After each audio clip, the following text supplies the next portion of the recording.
Hey, welcome back to the channel. I'm Kana and today's combo is super easy but looks awesome.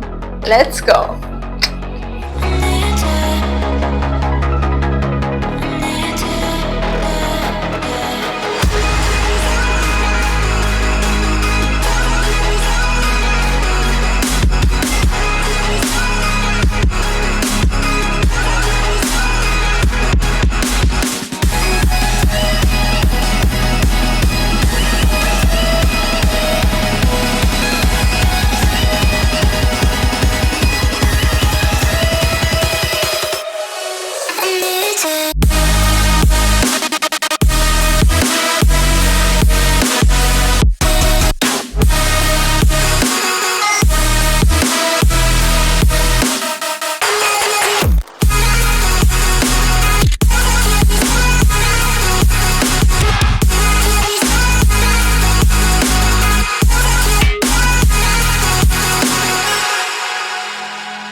Okay, see you in the next video. Remember to like, comment and subscribe.